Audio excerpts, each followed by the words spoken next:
Miami, Florida. Port of Miami, July 15th, 1991.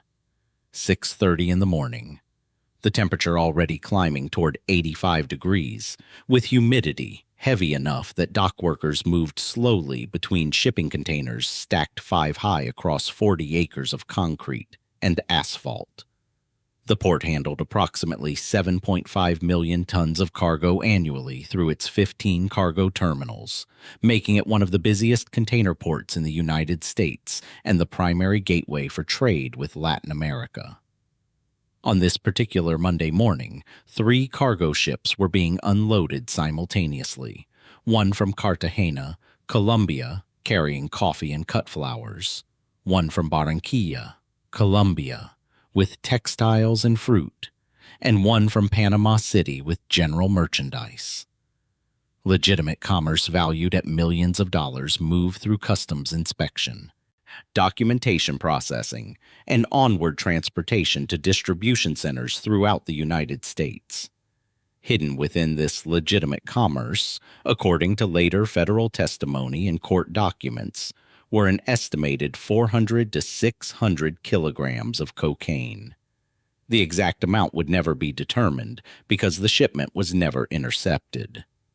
U.S. Customs officials, following standard procedures, selected approximately 2% of containers for physical inspection based on risk assessment algorithms that considered country of origin, shipper history, and random selection. The containers carrying cocaine were not selected for inspection. They passed through the port security checkpoints, were loaded onto trucks, and departed for warehouses in Hialeah and Opa-locka, where the cocaine would be extracted from its hiding places within the legitimate cargo and prepared for distribution to markets throughout the United States. This routine Monday morning represented the fundamental transformation of how cocaine entered the United States in the early 1990s.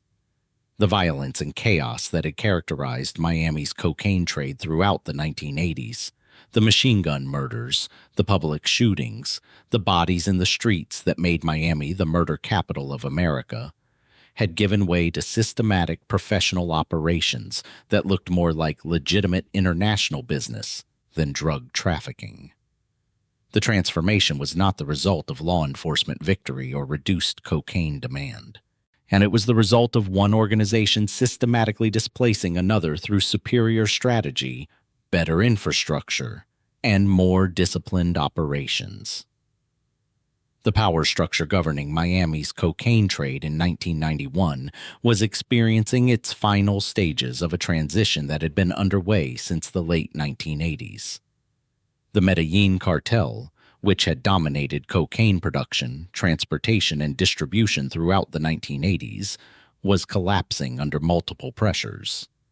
Pablo Escobar, the cartel's most visible leader, was in hiding in Colombia, facing Colombian government military operations, rival cartel violence, and relentless pressure from both Colombian and American law enforcement. His organization, which had once controlled an estimated 80% of cocaine entering the United States, was fragmenting as key members were arrested, killed, or fled. The violence that had been Medellín's primary tool, the bombings, assassinations, and intimidation that terrorized Colombian society and made Miami one of America's most dangerous cities, had become the organization's primary weakness. The Medellín cartel's approach to controlling Miami had been straightforward and brutal. Throughout the 1980s, the organization established relationships with Cuban exile trafficking groups who had experience with marijuana smuggling from the 1970s and who possessed the boats, dock access, and distribution networks necessary to move cocaine. Medellín supplied cocaine to these Cuban traffickers at prices that made both parties wealthy. The Cuban organizations, including groups like Los Muchachos led by Willie Falcon and Sal Magluta, who, according to federal testimony, moved an estimated 75 tons of cocaine between 1978 and 1991, handled importation through speedboats, small aircraft, and corrupted port facilities, then distributed cocaine to markets throughout the United States.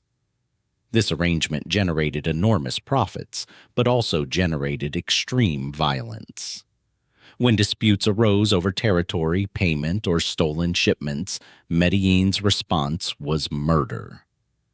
According to Metro-Dade Police Department statistics, Miami-Dade County experienced 569 murders in 1981, giving it the highest per capita murder rate of any major American city. Many of these murders were cocaine-related: dealers killed by rivals, informants killed by traffickers, witnesses killed to prevent testimony. The violence attracted intense media coverage, federal law enforcement attention, and political pressure that made Miami a focal point for drug war efforts.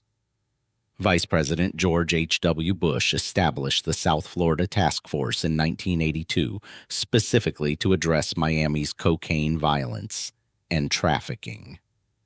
Into this violent and unstable environment, the Cali Cartel had been quietly building an alternative infrastructure since the mid-1980s. The Cali organization, led by the Rodriguez Orejuela brothers, Gilberto and Miguel, Jose Santa Cruz Londoño, and Helmer Pacho Herrera, observed Medellín's strategic failures and determined to operate differently. Where Medellín was violent and confrontational, Cali would be subtle and cooperative. Where Medellín attracted attention through bombings and assassinations, Cali would operate through bribery and legitimate business infiltration. Where Medellín's leadership was flamboyant and publicly visible, Cali's leaders maintained low profiles and operated through layers of intermediaries and front companies. The strategic difference was fundamental. Medellín treated cocaine trafficking as a criminal enterprise that operated in opposition to government and society. Cali treated cocaine trafficking as a business that required embedding within legitimate economic and political structures. This difference would determine which organization controlled the most valuable asset in the cocaine trade, the infrastructure through which product moved from South American production to North American markets. Miami's strategic importance to cocaine trafficking derived from multiple factors that made the city nearly irreplaceable. Its geographic proximity to South America was the most obvious advantage. Miami is approximately 1,100 miles from Colombia, a distance that speedboats could cover in a day and aircraft could traverse in hours. This proximity made Miami the natural landing point for cocaine leaving Colombia, much as historical trade patterns had made the city the primary American gateway for Latin American commerce since the early 20th century. The extensive legitimate trade between Miami and Latin America provided cover for cocaine trafficking. According to U.S. Census Bureau trade statistics, Miami's port handled approximately $20 billion in annual trade with Latin America in the early 1990s. This massive volume of legitimate cargo, flowers from Colombia, coffee from multiple countries, textiles, fruit, manufactured goods, created opportunities to hide cocaine shipments within the stream of legal commerce. A cocaine shipment hidden in a container of coffee or flowers was nearly impossible to detect without physical inspection, and the volume of legitimate trade made comprehensive inspection of all containers impossible, both logistically and economically. Miami's Cuban exile community, which numbered approximately 600,000 in Dade County by 1990, provided cultural and linguistic connections that facilitated trafficking operations. Cuban Americans who spoke Spanish fluently and had cultural familiarity with Latin America could establish relationships with Colombian traffickers more easily than Anglo-Americans. Many Cuban exiles had entrepreneurial experience from their homeland or had built businesses in Miami, providing both business acumen and legitimate business infrastructure that could be exploited for trafficking purposes. Additionally, some Cuban exes maintained anti-Castro political commitments that made them willing to engage in illegal activities they viewed as undermining communist Cuba through funding anti-Castro operations. Though this motivation became less significant by the 1990s as the cocaine trade's profitability made political justifications unnecessary. Miami's financial infrastructure made it ideal for money laundering. The city had developed as a financial center for Latin American wealth, with banks experienced in international transactions, currency exchanges serving travelers and businesses, and professional financial services for managing international assets. Yet this legitimate financial infrastructure could be exploited for money laundering with relatively simple adaptations. A currency exchange that normally served tourists and businessmen could equally well serve cocaine traffickers converting cash proceeds into wire transfers. A bank that normally handled international trade financing could process drug money with minimal modifications to standard procedures. The corruption of Miami's law enforcement and government institutions provided protection that made systematic trafficking feasible. According to later federal investigations, including Operation Cornerstone, dozens of officials in U.S. Customs, Miami-Dade Police Department, and other agencies accepted bribes to facilitate cocaine trafficking during the late 1980s and 1990s. This corruption was not random or isolated, but systematic. The Cali Cartel and other organizations deliberately cultivated corrupt officials at strategic choke points where cocaine moved through official oversight.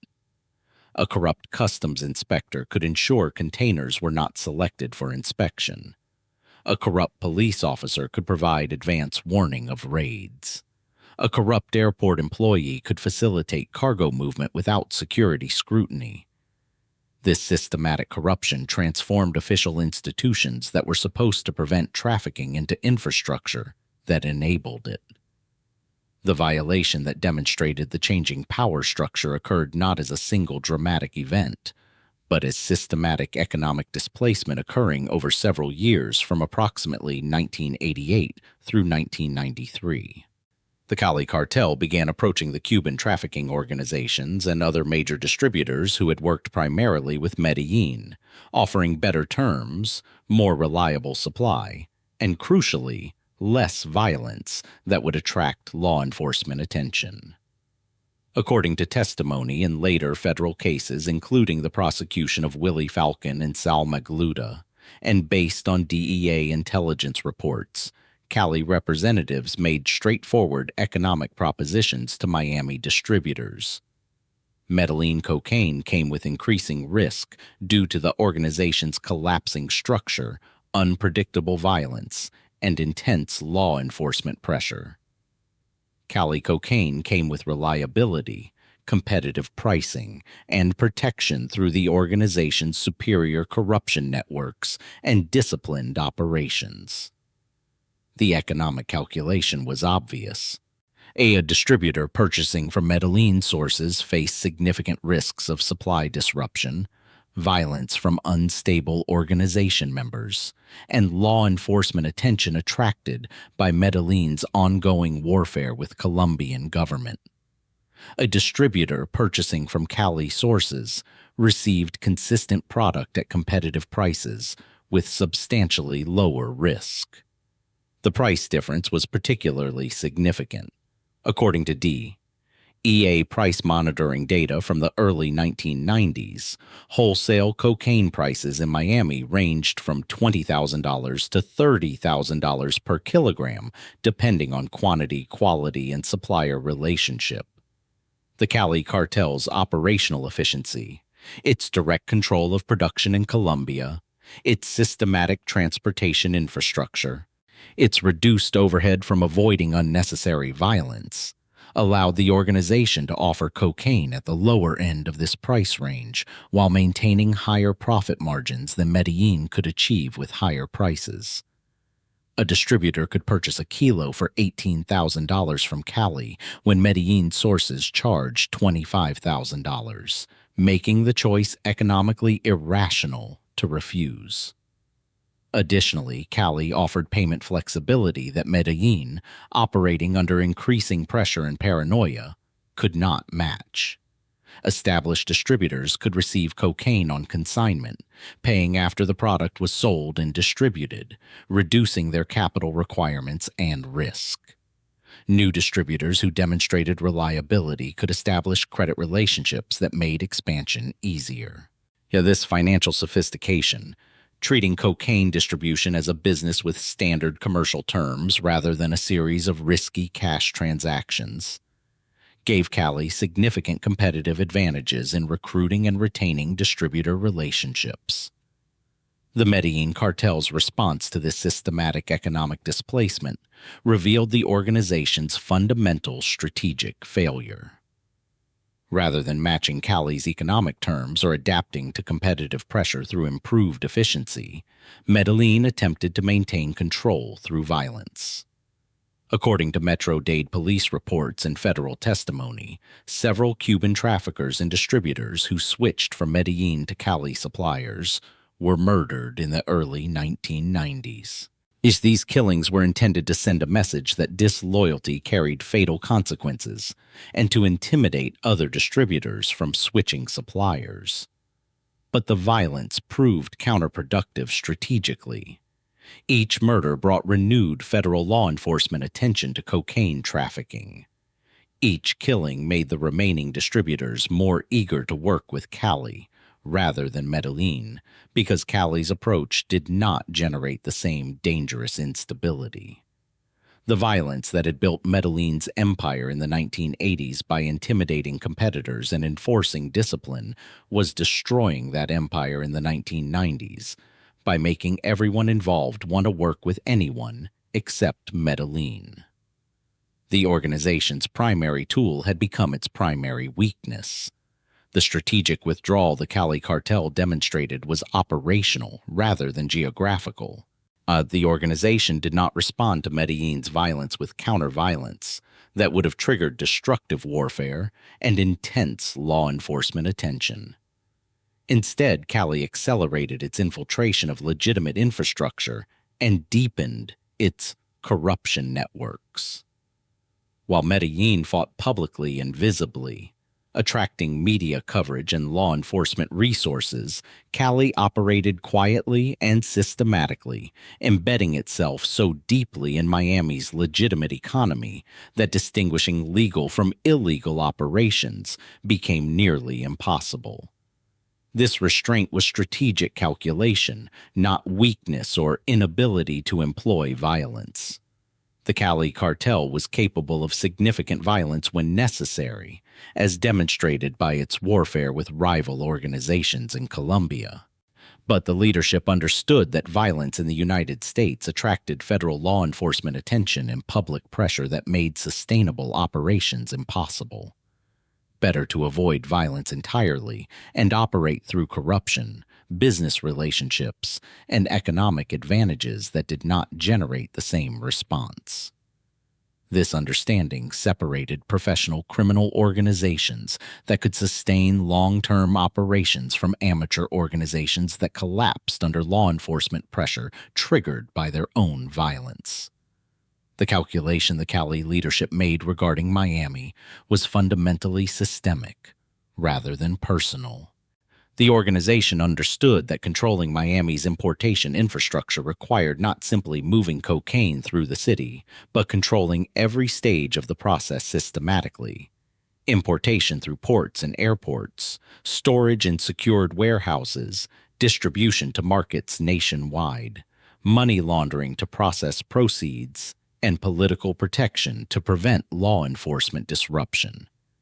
Each of these stages required specific infrastructure, specific expertise, and specific relationships. Building this comprehensive system required patience, capital investment, and strategic thinking about how power operates in societies governed by law. The coalition the Cali Cartel assembled in Miami between approximately 1988 and 1993 demonstrated sophisticated understanding of how criminal operations function within legitimate society. Unlike street-level drug organizations that rely primarily on violence and fear to maintain control, the Cali Cartel recruited professionals whose cooperation was secured through payment rather than intimidation.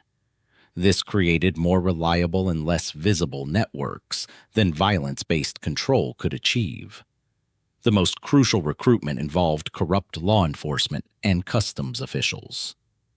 According to Operation Cornerstone, a federal investigation that began in 1992 expanded dramatically in 1995 and resulted in indictments in 1999. The Cali Cartel systematically identified and corrupted officials positioned at strategic chokepoints where cocaine moved through official oversight. The methods used to corrupt these officials followed consistent patterns documented in court testimony and investigative reports.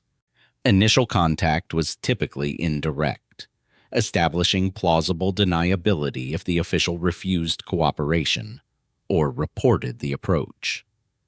A Cali representative would approach through an intermediary, often a businessman with legitimate relationships to both the trafficking organization and the target official.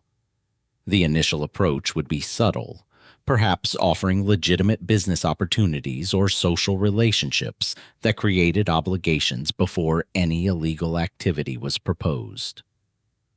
Once a relationship was established, the actual corruption proposal would be made in ways that minimized risk. Payment for minimal assistance that might appear innocuous, gradual escalation to more significant cooperation, and always maintaining the possibility that the official could claim ignorance of the true nature of what they were facilitating. So the payments offered were carefully calibrated to be large enough to secure reliable cooperation, but not so large as to be obviously suspicious. A U.S. Customs inspector earning an annual salary of $35,000 to $45,000 might receive $5,000 to $10,000 per shipment to ensure specific containers were not selected for inspection. Over a year, an inspector facilitating 2 shipments monthly would earn $120,000 to $240,000 in bribes, several times their official salary, but paid in cash that could be hidden from tax authorities and banking oversight. For officials who were financially stretched, which was common given Miami's high cost of living and government salaries that had not kept pace with private sector wages, this additional income was difficult to refuse. So the Cali organization recruited customs inspectors at both the Port of Miami and Miami International Airport. According to Operation Cornerstone testimony, corrupted customs officials would manipulate the container selection process to ensure cocaine-laden containers were not inspected, would conduct cursory inspections that deliberately missed hidden cocaine when containers were randomly selected for review, or would provide advance warning when their shift would include enhanced enforcement so shipments could be delayed until conditions were favorable. At Miami International Airport, corrupted customs officials facilitated movement of cocaine through air cargo facilities, ensured specific shipments received minimal scrutiny, and provided intelligence about law enforcement operations that might threaten trafficking. Local law enforcement was similarly penetrated. Miami-Dade Police Department officers, according to court testimony, provided advance warning of planned raids, tipped traffickers when investigations were targeting their operations, and in some cases actively protected cocaine shipments and stash houses. The corruption extended beyond individual patrol officers to include some supervisory personnel who could influence where enforcement resources were deployed and which investigations received priority. A corrupt supervisor could ensure that trafficking organizations received minimal attention, while enforcement focused on smaller, independent dealers who lacked the resources to corrupt officials.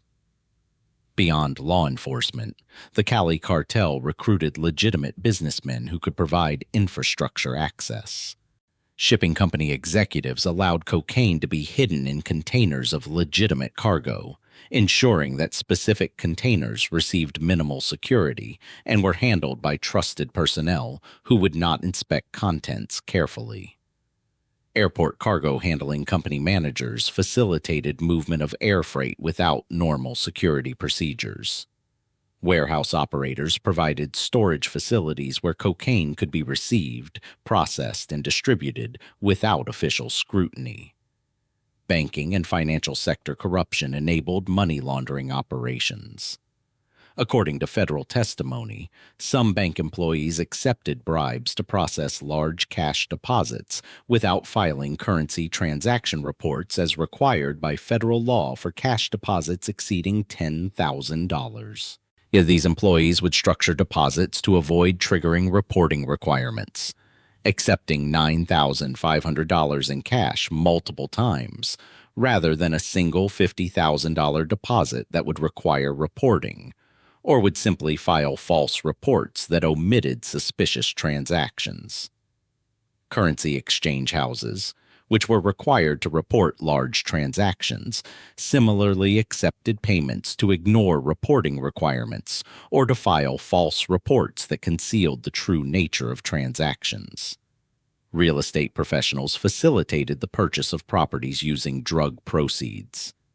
Real estate agents, title company employees, and mortgage brokers helped Cali-connected individuals and front companies purchase homes, commercial properties, and land using cash or structured payments that concealed the illegal source of funds. These properties served multiple purposes: providing residences for trafficking organization members, serving as stash houses for cocaine storage, operating as locations for money counting and packaging, and functioning as investments that laundered drug proceeds through apparently legitimate real estate transactions. Professional money launderers, individuals with banking expertise, international financial connections, and understanding of regulatory requirements, became crucial to Cali's Miami operations. These specialists established networks of currency exchanges, wire transfer services, and front companies that could convert drug proceeds into apparently legitimate assets. The most sophisticated money laundering operations used trade-based methods that exploited legitimate international commerce to move value. A Colombian company owned or controlled by the Cali organization would invoice a Miami company for goods at inflated prices. The Miami company would wire payment to Colombia, appearing to be legitimate payment for imported goods, while the actual value of goods shipped was much lower. The difference represented drug proceeds being repatriated to Colombia under cover of legitimate commerce.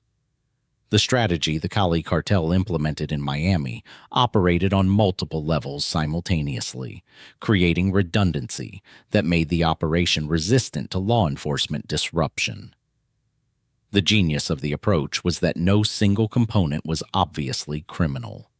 Each element, the shipping companies, the real estate investments, the currency exchanges, the legitimate import-export businesses, could plausibly be explained as normal commercial activity. And only when examined comprehensively did the pattern reveal systematic cocaine importation and money laundering infrastructure. The importation methods Cali employed were diverse and adaptive. Unlike Medellín, which had relied heavily on high-speed boats and low-flying aircraft that attracted Coast Guard and DEA attention through their obvious purpose, Cali invested in methods that blended with legitimate commerce and exploited the massive volume of legal trade between the United States and Latin America. Maritime commercial shipping was the highest volume method. According to DEA estimates and federal court testimony, the majority of cocaine entering Miami in the early 1990s arrived via commercial shipping hidden in containers of legitimate products. The process, as documented in Operation Cornerstone and other investigations, has followed systematic procedures.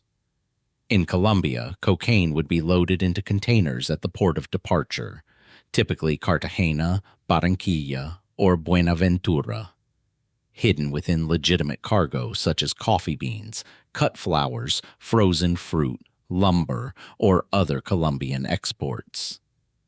The hiding methods varied based on the cargo. Cocaine could be vacuum sealed and placed inside hollowed-out lumber, mixed with coffee beans in sealed bags where detection required opening and examining the contents, or concealed in false compartments within shipping containers themselves. The containers would be marked with specific codes, often legitimate shipping codes with minor variations, that corrupt customs officials recognized. When the ship arrived in Miami, these marked containers would not be selected for the 2% random inspection that was standard procedure, or if selected, would receive cursory examination by corrupt inspectors who deliberately failed to discover the hidden cocaine. The containers would clear customs, be loaded onto trucks, and transported to warehouses controlled by Cali organizations, where the cocaine would be extracted from the legitimate cargo and prepared for distribution. This method could move hundreds of kilograms per shipment with relatively low risk because the cocaine was hidden among millions of tons of legitimate cargo. The Port of Miami processed approximately 7.5 million tons annually in the early 1990s. Even with significant law enforcement resources, comprehensive inspection of all cargo was impossible. U.S. Customs could inspect perhaps 2% of containers using available personnel and technology. This meant that 98% of containers passed through without physical inspection, relying instead on document review and risk-based selection algorithms that could be manipulated by traffickers who understood the selection criteria. Private maritime vessels continued operating despite Coast Guard interdiction efforts. According to Coast Guard statistics, hundreds of small vessels, fishing boats, pleasure craft, small cargo ships, departed Colombian and Panamanian waters monthly carrying cocaine toward U.S. waters. The Coast Guard intercepted some vessels and seized significant quantities of cocaine, but many more vessels successfully reached South Florida's extensive and complex coastline. But the method required coordination between Colombian shippers who loaded vessels, boat captains who navigated to Florida while avoiding Coast Guard patrols, and landing crews in Florida who received the cocaine and moved it to storage locations. The landing locations were diverse, exploiting South Florida's geography. The Miami area coastline includes hundreds of miles of beaches, mangrove channels, small islands, and private docks. Many wealthy homes in Miami Beach, Key Biscayne, and other coastal areas had private docks where boats could arrive without observation. The Everglades provided thousands of square miles of difficult-to-patrol waterways where vessels could hide during daylight and move at night. The Florida Keys offered isolated locations where cocaine could be offloaded to smaller boats or vehicles without observation. And air transportation using private aircraft continued despite law enforcement pressure. According to DEA estimates, private planes carrying cocaine departed Colombia multiple times daily throughout the early 1990s, bound for small airstrips throughout Florida and other states. Some aircraft landed at small municipal airports or private airstrips where security was minimal. Others conducted airdrops over the Everglades or coastal waters, releasing waterproof packages that were recovered by ground crews or boat crews using GPS coordinates provided by the aircraft. This method was higher risk than maritime shipping. Aircraft could be tracked by radar, required fuel stops that created vulnerability, and were more visible than vessels blending with normal maritime traffic. But air transport moved product faster than maritime methods, valuable for time-sensitive shipments, or for diversifying importation methods to reduce risk from relying on any single route. The storage and distribution infrastructure Cali established in South Florida was extensive and professional. Once cocaine reached Miami through any importation method, it needed temporary storage before distribution to markets nationwide. The organization controlled dozens of warehouses throughout Dade and Broward counties, concentrated in industrial areas where significant truck traffic was normal and would not attract attention. These warehouses were operated by apparently legitimate companies: produce distributors, furniture warehousing, general storage, import-export businesses, providing plausible cover for their actual purpose. The warehouses served multiple functions in the distribution system. A cocaine arriving in commercial shipping containers was extracted from legitimate cargo, removing it from containers that would return to normal commerce. Cocaine arriving via private boats or aircraft was received and consolidated with other shipments. The cocaine was tested for purity, ensuring quality control that was important for maintaining reputation with distributors. Product was repackaged into smaller quantities appropriate for distribution: multi-kilo loads for major distributors, smaller quantities for regional dealers. Different quality grades were separated. Higher purity cocaine commanded premium prices, while lower purity product was sold more cheaply or processed into crack cocaine. The warehouses also served as temporary holding locations that buffered supply variations. If a large shipment arrived but distributors were not immediately ready to receive product, the warehouse provided secure storage. If a shipment was delayed but distributors needed immediate supply, warehouse inventory could satisfy demand. This inventory management, standard practice in legitimate business but unusual in drug trafficking, demonstrated the Cali organization's sophisticated business operations. From these Miami area warehouses, cocaine was distributed nationwide using multiple transportation methods. Trucks carrying apparently legitimate cargo transported multi-kilo loads to markets throughout the United States. Private vehicles driven by couriers moved smaller quantities. Commercial package delivery services, FedEx, UPS, and others, were exploited by shipping cocaine in packages designed to avoid detection. Rail freight, bus cargo compartments, and other legitimate transportation infrastructure was adapted for trafficking purposes. According to DEA estimates based on later investigations, cocaine from Miami supplied markets throughout the East Coast, the South, the Midwest, and even West Coast markets, despite those regions being closer to Mexican supply routes. The money laundering infrastructure required to process the enormous currency flows generated by this cocaine distribution was perhaps the most sophisticated element of Cali's Miami operations. At the scale the organization operated, federal estimates suggest the Cali Cartel moved 200 to 300 tons of cocaine into the United States annually during its peak in the early 1990s.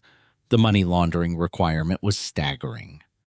200 tons at wholesale prices of approximately $20,000 per kilogram generated $4 billion annually. Even accounting for operational costs, the organization needed to launder billions of dollars yearly. Miami's financial infrastructure made this massive money laundering operation feasible through mechanisms that exploited the city's role as a financial center for Latin American commerce and wealth. Currency exchange houses, businesses that exchanged dollars for other currencies, accepted large cash deposits that were then wire transferred to Colombian accounts or other international destinations.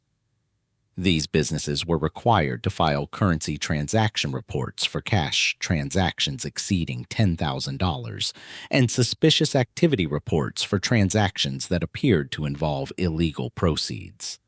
Many currency exchanges, according to Operation Cornerstone testimony, failed to file required reports in exchange for payments from Cali organizations. Some exchanges processed tens of millions of dollars monthly for the organization, charging fees of 2 to 5% while avoiding reporting requirements that would have attracted law enforcement attention.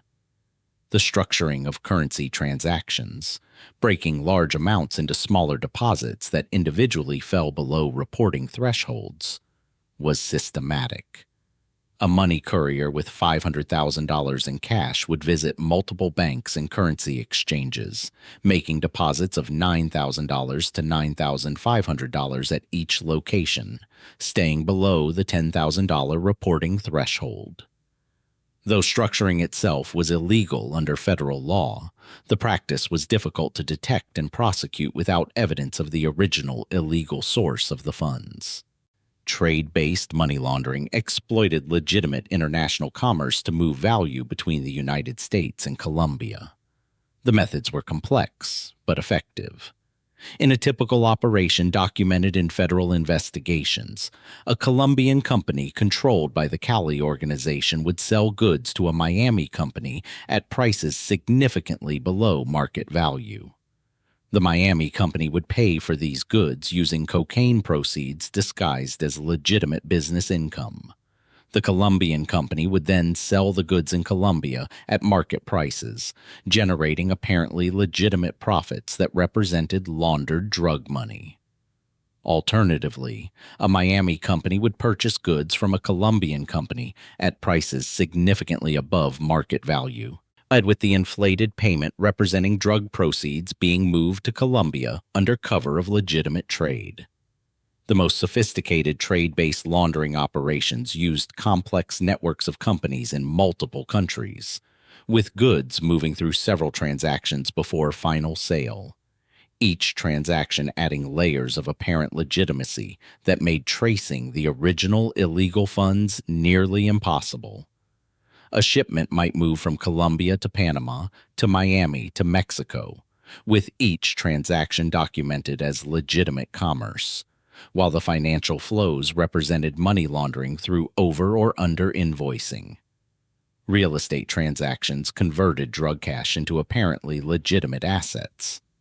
Front companies or Cali-connected individuals would purchase commercial properties, apartment buildings, hotels, and other real estate using cash or finance through banks that did not scrutinize the source of down payments carefully.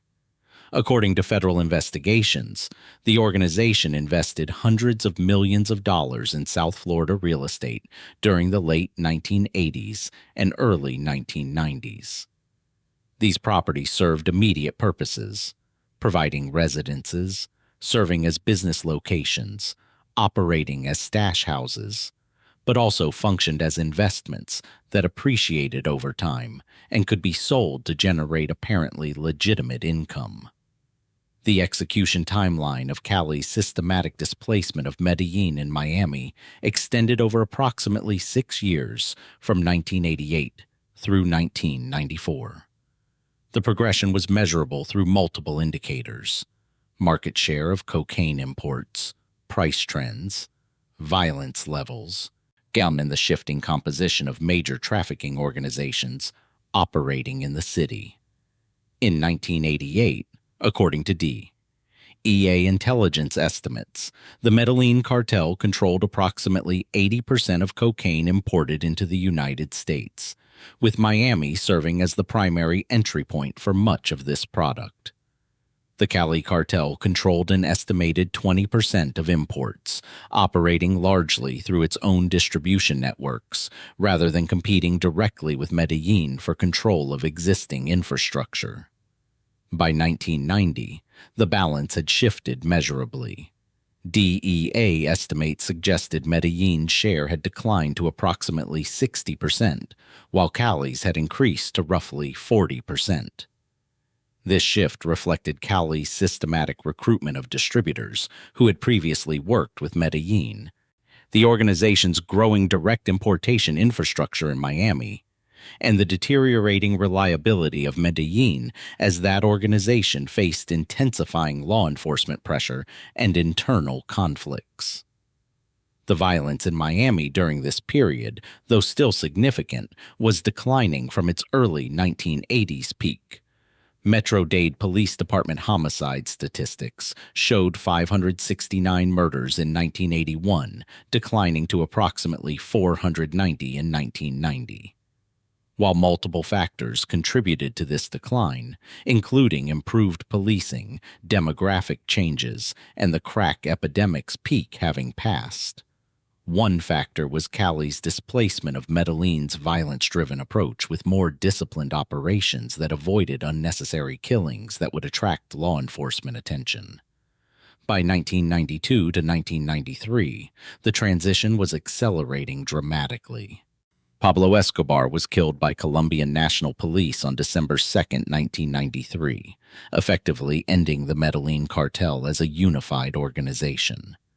The organization fragmented into competing groups that lacked the scale and infrastructure to compete with Cali's systematic operations. DEA estimates from this period suggested Cali controlled approximately 70 to 80% of cocaine imports into the United States by 1994, with Miami remaining the primary gateway for most of this product. The wholesale price of cocaine in Miami during this period reflected the market transformation. According to DEA price monitoring data, cocaine wholesale prices in Miami declined from approximately $25,000 per kilogram in 1988 to 1989 to $15,000 to $18,000 per kilogram by 1994 to 1995.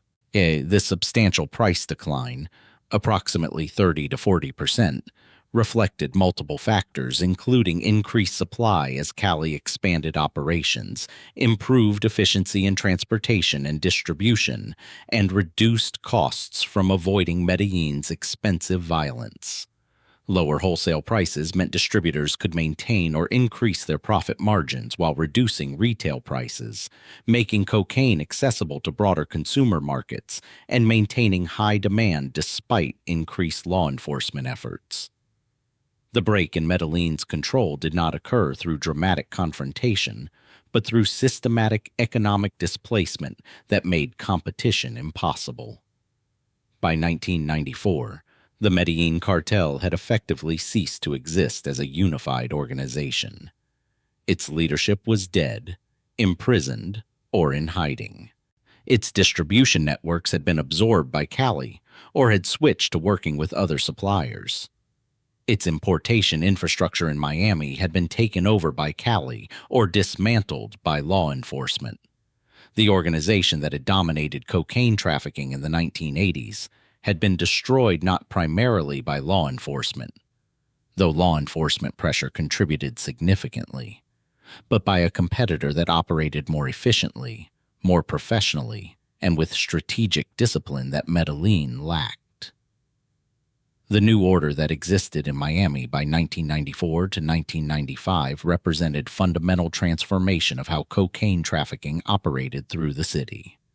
The Medellín era had been characterized by violence, instability, and operations that were obviously criminal and attracted intense law enforcement and media attention. Bunnies dropped regularly as organizations fought for control or enforced discipline through murder. Law enforcement operations were dramatic and public, with regular seizures and arrests that made headlines but seemed to have limited impact on the overall volume of cocaine moving through Miami. The Cali era looked fundamentally different to external observers, though the volume of cocaine flowing through Miami was actually higher than during the Medellín period. Violence declined significantly, not because trafficking decreased, but because the dominant organization operated with discipline that avoided unnecessary conflicts. According to Miami-Dade County statistics, homicides declined from the 1980s peak to approximately 350 to 400 annually in the mid-1990s. While cocaine trafficking still generated some violence, enforcement of organizational rules, elimination of informants, conflicts with smaller independent groups. The large-scale warfare that had characterized the Medellín era was absent. The operations became more professional and less visible. Cocaine arrived through commercial shipping and appeared to casual observation as legitimate cargo movement. Money was laundered through businesses that operated openly and filed tax returns. Violence, when necessary, was conducted quietly, and bodies were disposed of carefully rather than left in public locations as messages. The trafficking infrastructure had been embedded so deeply in Miami's legitimate economy that distinguishing legal from illegal activity became difficult even for experienced investigators. The Cali Cartel maintained this dominance through systematic control of key variables. Supply was reliable because the organization controlled production in Colombia, transportation infrastructure, and importation routes. Distribution networks were extensive because Cali had systematically recruited the most capable distributors through superior economic terms. Security was maintained through corruption networks that provided advance warning of law enforcement operations. Financial operations were protected through sophisticated money laundering mechanisms that exploited legitimate business infrastructure. The consequences of this transformation began manifesting in 1995 with dramatically intensified federal law enforcement focus on the Cali Cartel. The Clinton administration designated the Cali Cartel as the primary target in drug war efforts, deploying significant resources to investigation and prosecution. The DEA, U.S. Customs Service, FBI, and IRS established joint task forces specifically targeting Cali operations. Operation Cornerstone, which had begun in 1992 as a relatively small investigation into corruption at Miami International Airport, expanded dramatically after 1995 as investigators used wiretaps, surveillance, and cooperating witnesses to map the entire Cali infrastructure in South Florida. The investigation revealed the stunning scope of systematic corruption and legitimate business infiltration that Cali had achieved. According to court documents filed when indictments were unsealed in 1999, dozens of officials in U.S. Customs, Miami-Dade Police Department, and other agencies had been corrupted over many years. Legitimate businesses throughout South Florida, shipping companies, warehouses, currency exchanges, import-export firms, real estate companies, had been used for trafficking purposes either through corruption of employees or through ownership by Cali front companies. The banking system had been exploited through systematic money laundering that moved billions of dollars. Simultaneously with the Miami investigation, Colombian authorities working with DEA support targeted Cali leadership in Colombia. The arrests came rapidly in 1995 to 1996. Gilberto Rodriguez Orejuela was arrested by Colombian police on June 9, 1995 in Cali. Miguel Rodriguez Orejuela was arrested on August 6, 1995, also in Cali. Jose Santa Cruz Londoño was arrested in July 1995, escaped from Colombian prison in January 1996, and was killed by Colombian National Police on March 5, 1996. Helmer Pacho Herrera was arrested in 1996. These arrests were celebrated as major victories in the drug war, presented as evidence that sustained law enforcement pressure could dismantle even the most sophisticated trafficking organizations. But the impact of these leadership arrests on cocaine trafficking through Miami was more limited than official proclamations suggested. The infrastructure the Cali Cartel had built was not dependent on specific individuals, but on systematic corruption and legitimate business infiltration that persisted regardless of who was incarcerated. The shipping companies continued operating. The corrupt customs officials remained in position until Operation Cornerstone indictments were unsealed years later. The money laundering mechanisms continued functioning. The warehouse and distribution infrastructure remained intact. Cocaine continued flowing through Miami at rates comparable to the Cali era because the system they had built was institutional rather than personal.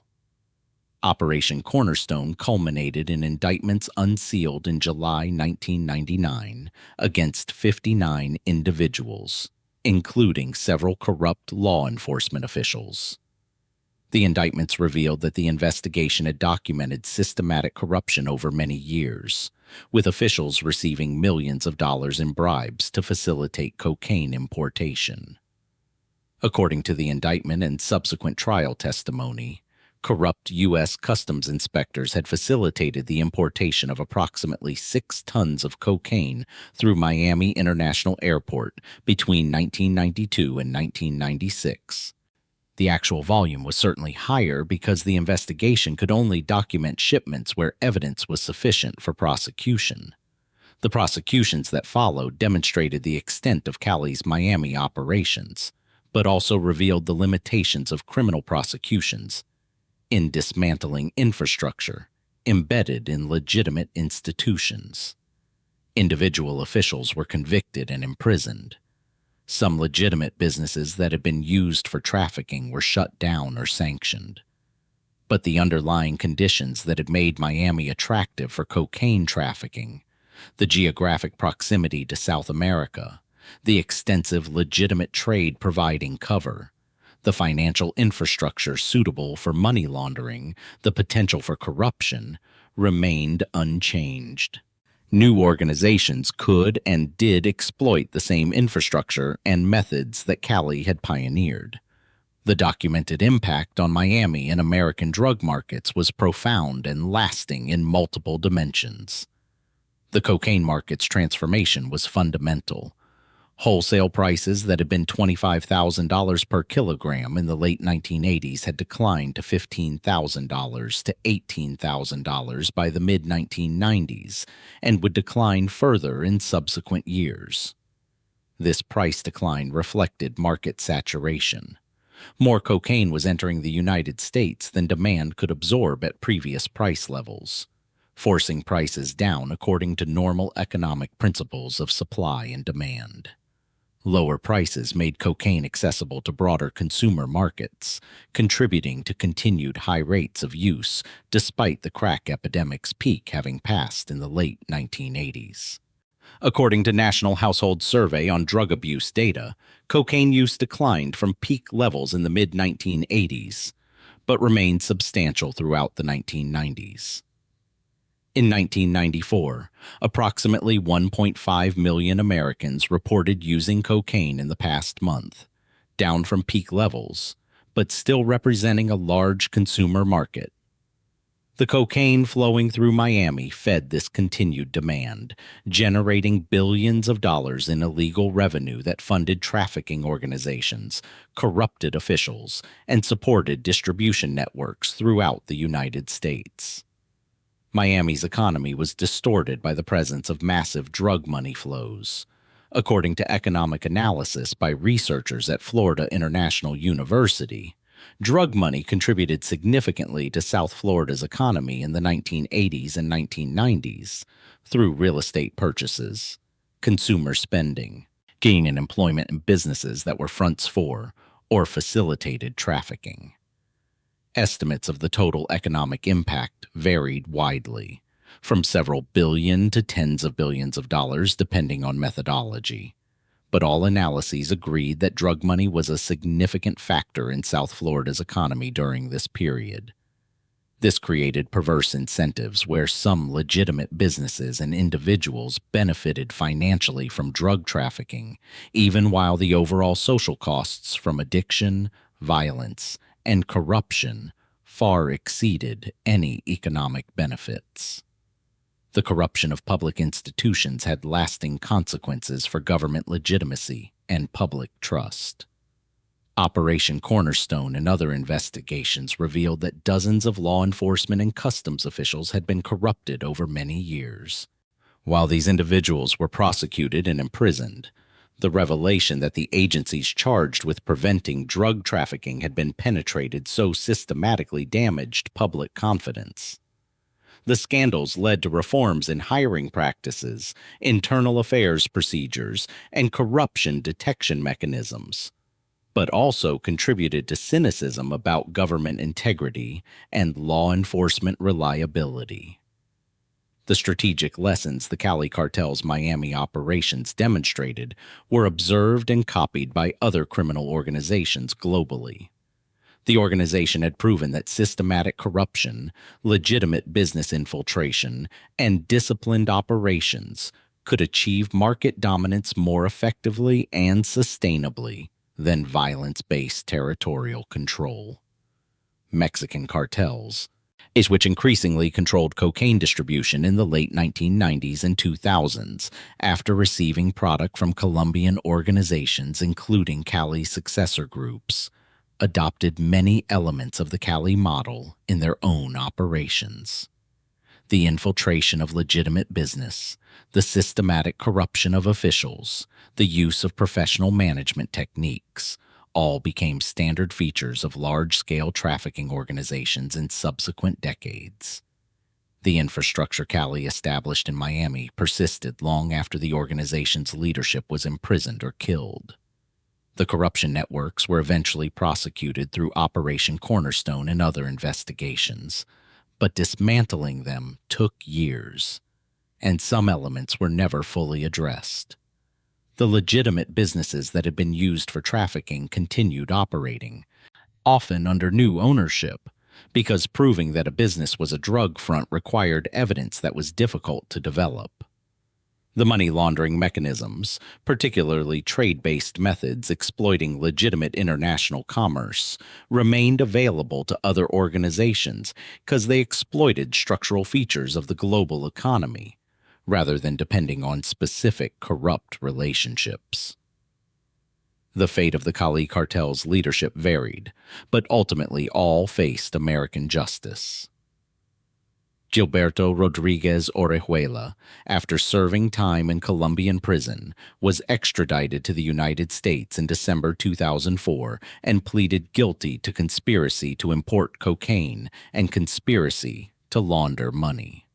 He was sentenced to 30 years in federal prison in September 2006 and is currently incarcerated at Federal Correctional Institution Butner Medium 1 in North Carolina, scheduled for release in 2029 when he will be 90 years old.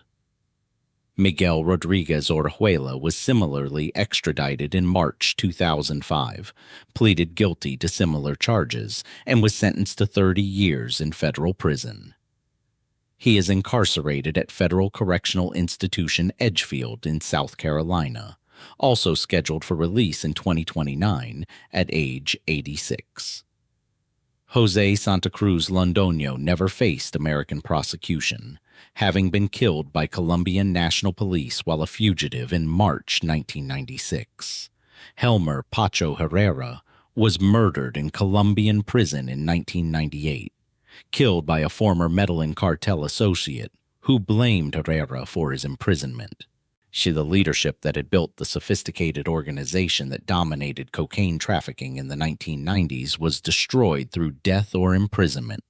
Yet the organizational model they created persisted as a template for subsequent trafficking organizations.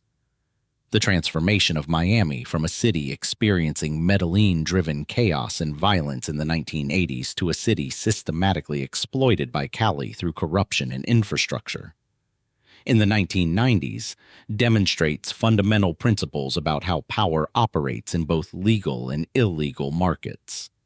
Medellín's approach, violence, territorial control through intimidation, flamboyant leadership, worked temporarily, but attracted law enforcement attention and public pressure that made sustainable control impossible.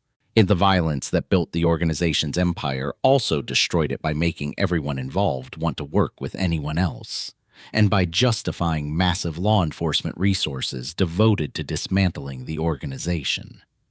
Cali's approach: systematic corruption, legitimate business infiltration, professional operations, disciplined violence avoidance, worked longer and more effectively because it embedded criminal operations within legal structures that were much harder to dismantle.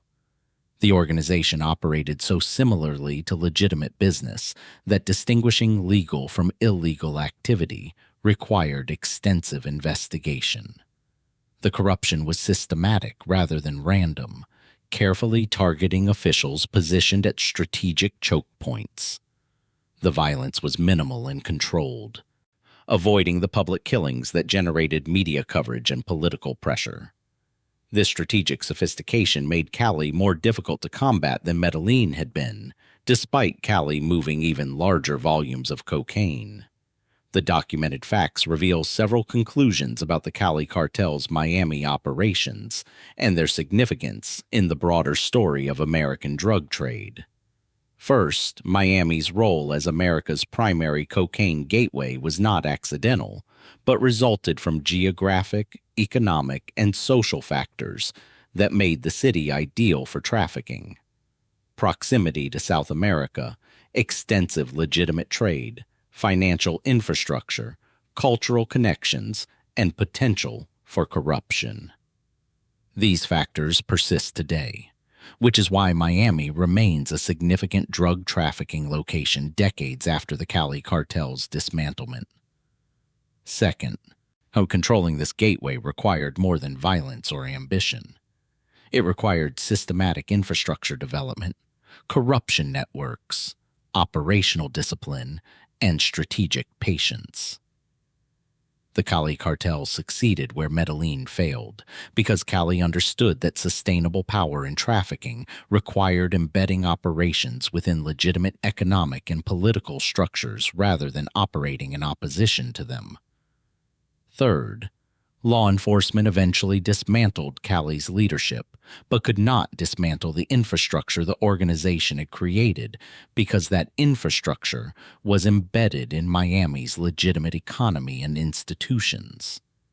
The businesses, the corruption networks, the money laundering mechanisms, these persisted because they exploited structural features of the economy and political system, rather than depending solely on specific individuals. Fourth, the transformation of cocaine trafficking from Medellín's violence-driven chaos to Cali's systematic efficiency did not reduce cocaine availability in American markets. In fact, the volume of cocaine entering the United States increased during the Cali era compared to the Medellín era, and prices declined, making cocaine more accessible. The law enforcement victories in dismantling leadership did not translate into reduced cocaine availability because new organizations could exploit the same infrastructure and methods that Cali had pioneered. Yes, the social costs of Miami's role as cocaine gateway were measured in hundreds of thousands of addictions nationwide, violence associated with distribution, families destroyed by addiction and incarceration, communities devastated by crack cocaine, and billions of dollars flowing through illegal rather than legitimate channels. The economic costs included corruption of public officials undermining government legitimacy, distortion of legitimate businesses used for trafficking purposes, and opportunity costs of resources devoted to trafficking rather than productive activity. The story of how the Cali Cartel won the battle for Miami is not a story of criminal genius or heroic law enforcement. It is documented history of how strategic thinking, systematic corruption, and operational discipline can create temporary dominance in illegal markets, and how infrastructure embedded in legitimate institutions is more valuable and durable than violence-based control. The Cali leadership built an empire through patience, capital investment, and understanding how power operates in societies governed by law. They lost their freedom through inevitable law enforcement pressure intensified by political decisions to prioritize their organization. But the infrastructure they created in Miami persisted because it had become institutional rather than personal, embedded in the city's economy, and only partially addressed by criminal prosecutions of individuals. This is what happened when a sophisticated criminal organization decided to control America's primary cocaine gateway through systematic infiltration rather than violence. This is how Miami became the most important city in the cocaine trade outside Colombia itself. This is how cocaine trafficking was transformed from chaotic violence to professional business operations. No glorification, no romanticization, just the documented history of how geography, corruption, strategic thinking, and economic advantage combined to make one American city the bridge between South American cocaine production and American consumption. The infrastructure was built through intelligence and patience. The leadership was destroyed through investigation and prosecution. The legacy persists in Miami's continuing role in drug trafficking and money laundering decades after the Cali Cartel's peak. These are the documented facts of how Miami became and remained America's cocaine import hub.